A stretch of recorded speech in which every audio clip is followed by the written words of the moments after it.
UMAR Ahmed, IFL TV, MTK Global. The Europa has held in Belfast. I'm joined by Shane Fury. How are we doing, Shane? All right, how are you? Been a while, yeah? Oh, good, yeah, good. Good. Yeah, Tyson Fury, second sort of comeback fight against Francesco Pianetta. Yeah. Yeah, he's come here to do a job, so I'm sure Tyson's not taking it lightly. Nah, listen, he's done too much training to take it lightly. I suppose Pianetta's coming to make a point, but I can't see him doing any good really. I wouldn't be too happy if it went the distance, or if he put up any other fight really, to be honest. Yeah, you and your brother want that stoppage. Yeah, we want a stoppage. Yeah. Last performance against Sefer Severi. Some people are giving Tyson stick. What's sort of your comment on that? It was again. Listen, you can't really look good against someone like him. Really, I can't even pronounce his name. He didn't really come to fight. He come to do what he done, and that was pretty much it.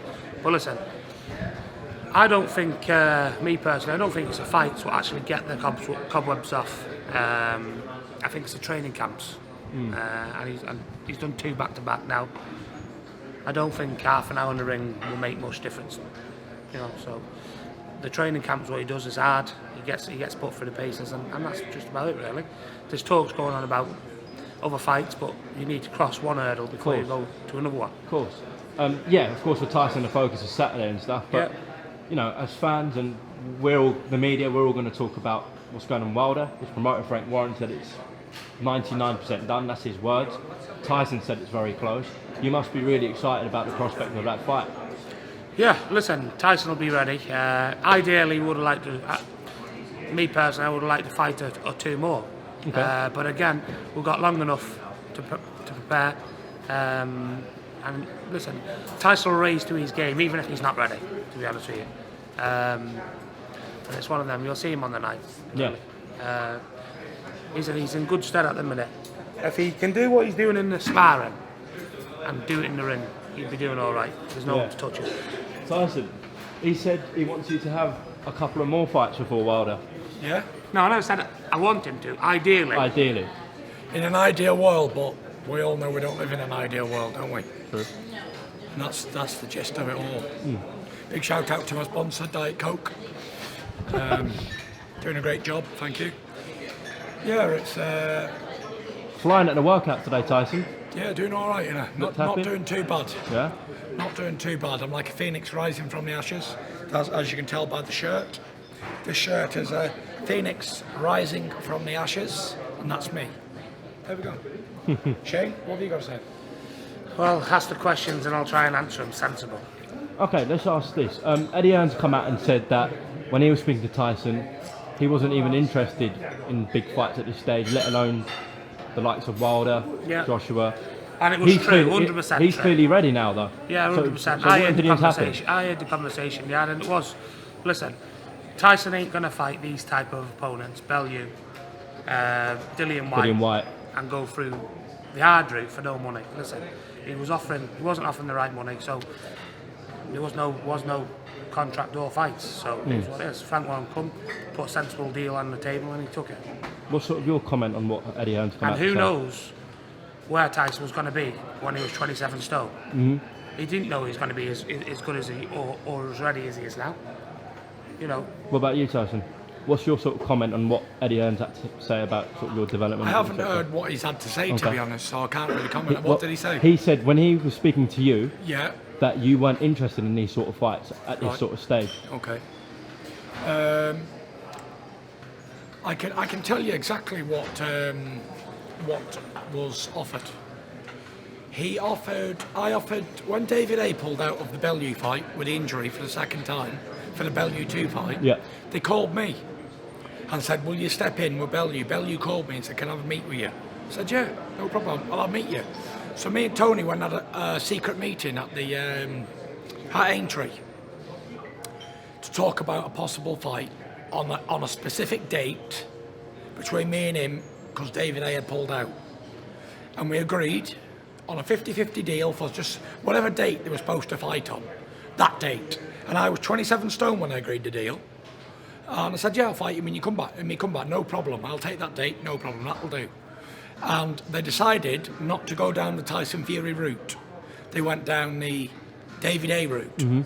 So that, to me, there's no deal there, is there? No. If they already went back with David A and didn't fight me, then obviously there's no deal. And then that was that one, so that's that one out of the water. And Tony will tell you himself what was done and what was said. And then what else was there? Then he offered me a 3-fight deal. One of them was to fight an American guy, not Garano. Who was he? No, Miller? he was about number 9, wasn't he? Was it Miller? No. White American. Like Puerto Rican, maybe. Okay. No, he was American. Travis Kaufman. Okay. Offered me to fight Kaufman, and then to fight Dylan White, and then fight Bellew, and then fight Joshua. And what was said about the Joshua fight in terms of financials? What you'd get? There was no, you couldn't agree terms. Okay. There was no terms agreed, but the thing is, There ain't no terms unless it's 50-50, because we don't work for nobody. but the thing is, there was no terms ever talked about with Joshua, because Eddie can't talk for AJ. He's got to do his own thing. And the facts of the matter is I'm the lineal heavyweight champion of the world. I don't have to fight 3 bums to fight anybody. I don't need to prove myself, oh, he's good enough, he's bad enough, whatever. If he comes through him, and him, then we'll fight Joshua. I offered to fight him in my first fight back, and they said no. Okay. So they don't want to fight me. They only tried to sign me to sideline me like they've done with Dylan White and Baby Miller and Ortiz. Sideline them. And that's what they do. When you're a threat to their fighters, they try and sideline you. And I'm not a sideshow to nobody. I'm not this little sideshow. You've probably seen in here today, I am the centre of attention everywhere I go. Yeah. I am the lineal Gypsy King, you know. It's me, it's Tyson Fury Roadshow. No matter who's on the card and who ain't, it's only ever going to be about me until I get chinned or until I'm useless. And until that day, not because I'm big, tall or a circus act, because I have proved myself as one of the best heavyweights in the world of the last 15 years. You said you're the lineal heavyweight champion. A lot of people think that. But why do you think people give AJ more credit in that Klitschko win than you, when you weren't in trouble once in that fight? Which people, though? The Sky Sports General fans? public. Just general people who don't know boxing. Because it was a good fight, wasn't it? It Interesting was a great fight, but Tyson wasn't something in nice to trouble watch. in that Vlad fight. So why did Yeah, because people Tyson's say why? fight wasn't a good fight, was it? Tyson boxed well, done his job, and never got hit. Well, the other one was a 50-50. Both guys got war, put down. basically. A war. Yeah. So it's going to be a good fight, and a pat on the back for the lad. Look at, if Del Boy would have walked to Takam the other day and hit him 3 punches in the first round, it wouldn't have been good old Del Boy. We wouldn't have been singing Del Boy's name in the room. It'd have been, he'd done his job. The man's a bum. What do you make of Del Boy's win against Takam? I thought it was good win. One of the best heavyweight fights I've ever seen in my life. Definitely. But why did he get more credit? By average people who don't know boxing, but by boxing people, they don't. Proper boxing fans don't. You know, the type of people who we're talking about here is someone who said, oh yeah, I can't wait to see Tyson and Wilder cage side on Saturday night. Cage side. They don't know boxing. It's a crazy kind of thing. Boxing fans, purist boxing fans, they're getting far and few scarce, really. Far and few between, but a lot more people come into boxing now, which is excellent. Makes it very good. You know, it's a mainstream sport now, so it's good. But everyone has the little sunshine times in the sun.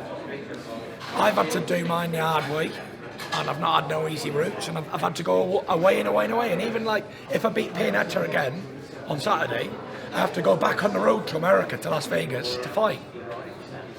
Because I want to go, because I want to win these titles. You know, the big pay-per-view is in America. It ain't in England. If you want to be a massive star, you got to go break America. That's how it always has been. And that's the way it is. But everyone has the time. Every good dog has its day, and that's it. Well, enough about the past. To the future, you look very happy, relaxed, back to your happiest, really, Tyson. Is that the case as well? I'm happy, living day to day. I'm alive. You got to be happy, haven't you? I'm happy that I've got a Diet Coke in my hand. I'm happy that I've got a shirt on. I'm just happy that I've got a beard. I'm happy for everything now. There isn't nothing out in the world that I would want, considered to say I actually want. There is no, like, I don't want anything. I just want to be happy and content. And boxing gives me that. Gives me a goal. Gives these boys something to do. Come over here and support me. Look at me dad. I've never seen him so happy in years. Because this is what we love to do. And that's what it is. Yeah. And let me tell you, Tyson's career, if he wants it, has just started. He's had 26 fights. He's 30-year-old. He can be on top of his game for the next 10 years. You know, that's if he wants. He needs boxing more than what boxing needs him. Listen, he needs boxing. I don't need boxing, I just need to train. And to give myself a goal. And something like And when train for. when he beats these up and comers now, not the up and comers, the champions, Joshua and Wilder, and he clears he cements his legacy that he is the best. The next couple of years, there's going to be people coming up what can always beat him. So we'll have to settle them, and it can go on for years. But how long is a piece of string? That's the answer to that question. What about the mental sort of health message you want to get across? That must be really important to you You as can well? only look at me and it inspires mental health people. I was fatter than Shane. I was 20-something stone, yeah? And now look at me, I'm a picture of health, fine specimen of a human being, looking $1 million, smelling $1 million. It's just like, it's mad, I'm back. It's absolutely epic. I was on the brink of defeat and I rose to my feet. Perfect. On that note, I think we'll end there, Tyson. Thank you for your time. Thank you, Shane. I appreciate talking to IFL. And big shout out to MTK Global. Big shout out MTK Global. Yes, BT Sport. Live this BT Saturday, Sport. Windsor Park. Thank you very much.